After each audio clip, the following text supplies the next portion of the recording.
আচ্ছা, পুরান ঢাকায় যখন আমরা আসি তো এই একটা অদ্ভুত ধরনের ভাষা আমরা দেখতে পাই, সেটা বাংলাও না, মানে এটা হিন্দিও নাকি বাংলা বুঝতে পারি না, তাহলে কি ভাষা এটা পুরান ঢাকায় যে ব্যবহৃত হয়?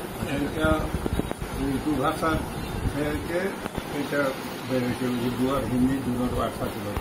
ওই ইন্ডিয়ায় কলকাতায় বড় বড় যে জমিদার ছিল মুসলমান হিন্দু দুজন এলাকার থেকে এই নিজেকে ভাষা, যেমন আমাদের এখানে কথাচুলিতে এই ভাষা খুব বেশি ছিল, এখনো আছে কিন্তু আস্তে আস্তে কমছে সবাই, কারণ সরকারিভাবে এটা কোথাও লেটার ইস্যু করে না, অ্যাকসেপ্ট করে না। এই জন্য আমি নিজেরা লিখিত বা কথাবার্তা যা আছে এইটাই চলে। আর এই ভাষাটা কি পুরান ঢাকায় সব জায়গায় পাবো নাকি? আমি না, এক এক জায়গায় বেশি আছে। উর্দু রোড, লালবাগ ওইদিকে এইসব ভাষা আছে। এখান থেকে কষাইটুলি, মুরগি বাজার, এখান থেকে বেগম বাজার, উর্দু রোড, একবারে হাজারিবাগ পর্যন্ত এই ভাষার লোক আছে। আচ্ছা, সবাই কি ঢাকাইয়াদের মধ্যে উর্দু কথা বলে? না, সবাই উর্দু কথা বলে না, কেউ তো বলতেই পারে না, চেষ্টা করলেও পড়তে পারে না, এরকম আছে।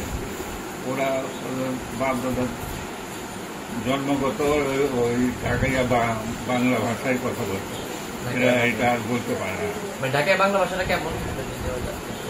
ঢাকায় বাংলা ভাষা এরকম মানে ওই বই পুস্তকগুলোকে মিলে না, ওই উর্দুটা যেভাবে কয় না, ওই উর্দুর লগে যে মিলে না, এটাও এরকমই। যেমন কিলেবার লাগছে, তুই আয়, তুই যায়, যাইবি না, আয় চল, এইসব আর কি। নানি গো বাইক, নানি গো বাড়ি যেতে কোথাও যেতে চল যাই, নানি বাড়ি যাবি না, ওই খেলতে যাবি না, ওই সিনেমা দেখতে যাইবি না, ওই মেলায় যাইবি না, এইভাবে কথা বলে। ভাষাটার মধ্যে ঢাকা এই ভাষাটা সহজ। ঢাকা থেকে স্পেশাল আলাদা ভাষা এটা। এটা কি ঢাকার? আপনারা কি সব জায়গায় ভাষা বলেন? অনুষ্ঠানে, তারপর বিভিন্ন অনুষ্ঠানে আবার শুদ্ধ উর্দু, যেমন শুদ্ধ বাংলা পেপার করতে হইলে আমরা অন্য বাংলা দিয়ে পড়ি না, তখন এবার ঢাকা না আয়া ওই উর্দু, অরিজিনাল উর্দুতে আমরা কথাবার্তা বলি, লিখি, পড়ি। হ্যাঁ, যেমন তাও আবার নিজস্ব লোক থাকলে ঢাকাইয়া উর্দু ভাষায় কথা বলি আমরা। ঢাকাইয়া উর্দু এটা আলাদা। আপনারা যখন নিজেরা একত্রিত হন তখন এই ভাষায় বাংলা যেমন গিলাস খায় না, তো উর্দুর মধ্যে গিলাসই খায়। আর আপনারা যেমন, আমরা যদি একটা কথা বলি যে বৃষ্টি আসছে, তো এই ভাষাটা আপনারা এই যে ঢাকায় উর্দুতে কিভাবে বলবেন আপনারা? ঝাড়ি, বৃষ্টির একটা ঝাড়ি আ রাহা। হ্যাঁ, আর একবার অরিজিনাল উর্দুতে বারে সো রাহা, এটা ইন্ডিয়ার লখনউ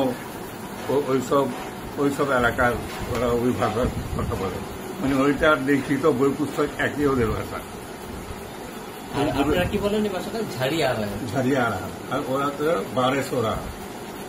আর আপনারা যখন স্কুলে পড়াশোনা করতেন তখনও কি যে আপনারা কি বন্ধু বান্ধবদের সাথে উর্দুতে কথা বলতেন? হ্যাঁ, কথা ছিল, যা আছে সব উর্দুতেই কথাবার্তা বলছি। মাহফিল প্রাইমারিতে পড়ছি, উর্দুতে কথা বলছি, ঢাকাইয়া উর্দুতেই। গইলা ওইটারে তাজা কইরা সুন্দর করে সিদ্ধ করে রাখে, ওটাতে দিয়া খাইতে ভালো লাগে, টেস্ট লাগে আর কি, ওই জন্য ওইটা আলাদাই রাখে। তখন কি বাগরখানিও খায় ওই যে ঝুড়ো মাংসের সাথে? হ্যাঁ, বাগরখানি খায় কি, প্যানার মধ্যে পাতিটার মধ্যে জমায় এটা দোকানে দিয়ে যায়। আমি তো দাঁড়া দেখছি, তখন তো আমি ছোট, সব ওরা কষাটিতে মানুষ অনেক বেশি। আমার এটা দেওয়া 10টা রুটি বানা দেন, আমার এটা 20টা বানা দেন, এটা বানা দেন, ওই দিয়ে সবার আসছে। এটা তো বান্ধব ছিল কোরবানির টাইমে, সবাই কষাটুরির লোকও আমরা সবাই এই কোরবানি 12টা রুটিতে দিয়ে পনির যেমন দেয় এরকম দিয়ে খাবো। अच्छा, आगे का वक़्त तो ये शादी में क्या क्या होता था पुरान ढाका में?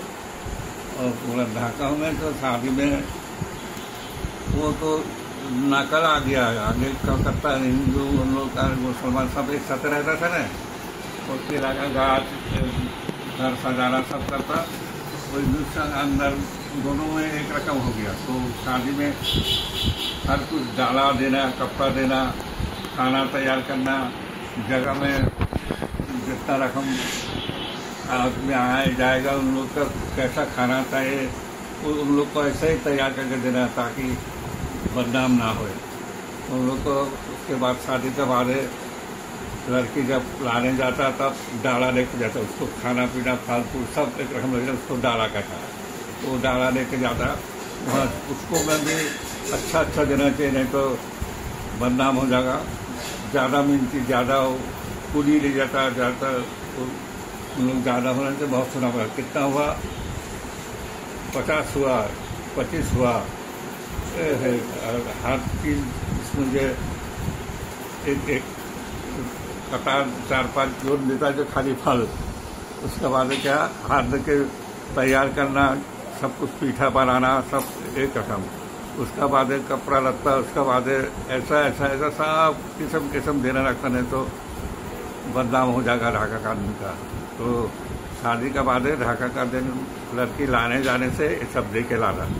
उसका बाद हर हफ्ता में जब 15 दिन बाप का बारी, 15 दिन ससुराल में आना जाना जब होता ना, तो उन लोग को तब भी दुकान का मिठाई रोटी ये सब दे के लाना देना लगता, नहीं तो बदनाम होता। ढाका में तो बहुत नाम का चीज है।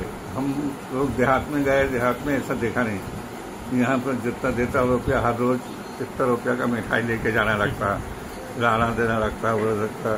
देहात में ग्राम में कुछ नहीं, वो ऐसे गया कुछ दे के गया, चिला पीठा लेके गया, अपना बाड़ी में घास में फला है फल तोड़ के लेके जाके लेके गया, वहाँ कुछ नहीं। यहाँ पर ढाका में ऐसा है कुछ कम ले जाने से बदनाम होता है, इसी के लिए सब ज्यादा ले जाता। अच्छा खाना पीना अच्छा तैयार करके मकान में सब रकम पीठा मिठाई खरीद के फल खरीद के सब कुछ जैसा नाम हो सुनाम हो इसके काम करता। अच्छा, संध्या कोटा এটা क्या होता है? पूरा ढाका आपने कहते संध्या कोटा कहता है।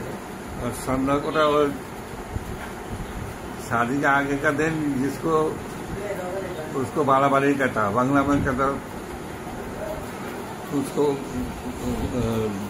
आज शादी तो 1 दिन 2 दिन आगे सब रिश्तेदार लोग आके उसको हल्दी मेहंदी पिराता।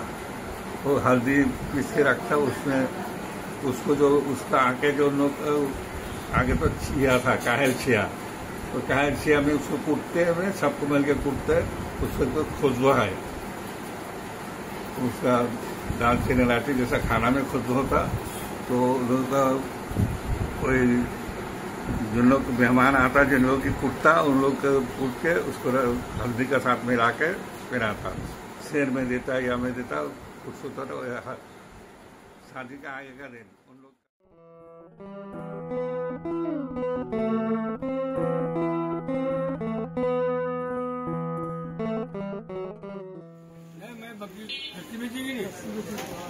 अच्छा फैक्ट्री में तुम लोग कहाँ पे? बंगला के सामने, बंगला गेट के सामने या जीवनगर उधर बेचेगा, लोन बेचेगा, लोन का दुकान में रुका 3 साइड में बैठो कर।